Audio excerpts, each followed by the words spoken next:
బాపట్ల జిల్లా కేంద్రంలో ఇంటర్మీడియట్ పరీక్షా కేంద్రాలను బాపట్ల జిల్లా ఎస్పీ వకుల్ జిందాల్ ఆకస్మికంగా సందర్శించారు.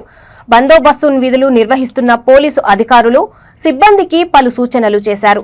ప్రశాంతమైన వాతావరణంలో ఇంటర్మీడియట్ పరీక్షలు జరిగే విధంగా పటిష్ట బందోబస్తు ఏర్పాటు చేశామని జిల్లా ఎస్పీ వకుల్ జిందాల్ మీడియాకు తెలిపారు.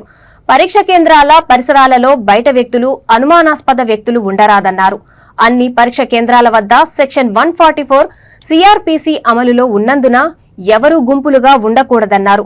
తగిన ఎస్కార్టుతో ప్రశ్నపత్రాల తరలింపు, సమాధాన పత్రాలు డిపాజిట్ చేయాలని అధికారులకు ఆదేశించారు. ఈ కార్యక్రమంలో ఎస్బీ ఇన్స్పెక్టర్ వి మల్లికార్జునరావు, బాపట్ల టౌన్ ఇన్స్పెక్టర్ శ్రీనివాసులు, ఇతర పోలీస్ అధికారులు, సిబ్బంది పాల్గొన్నారు.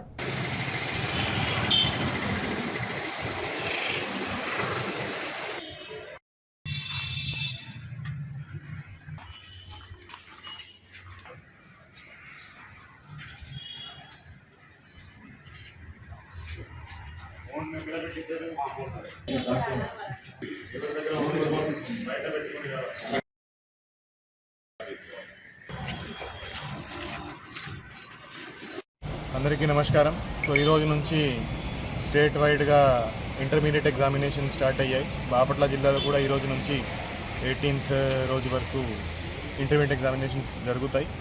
సో ఇంటర్మీడియట్ ఎగ్జామినేషన్కి పటిష్టంగా అన్ని చోట్ల బందోబస్తు పెట్టాము. మన బాపట్ల జిల్లాలో 35 సెంటర్స్ ఉన్నాయి. అదేవిధంగా బాపట్ల టౌన్లో 5 సెంటర్స్ ఉన్నాయి. మొత్తం బాపట్ల జిల్లా కలిపి అరౌండ్ 20,000 స్టూడెంట్స్ ఈ ఎగ్జామ్లో అపియర్ అవుతున్నారు. సో అన్ని చోట్ల ప్రాపర్గా బందోబస్తు పెట్టడం జరిగింది. అన్ని చోట్ల ఈ సెంటర్స్ చుట్టుపక్కల ఉన్న xerox centres, photocopy shops అన్ని క్లోజ్ చేయడం జరుగుతుంది. అన్ని చోట్ల ఏమీ అంటువర్డ్ ఇన్సిడెంట్ లేకుండా ప్రాపర్గా intermediate examination free and fair అట్మాస్ఫియర్లో జరిగేలాగా అన్ని స్టెప్స్ తీసుకుంటున్నాం. Thank you.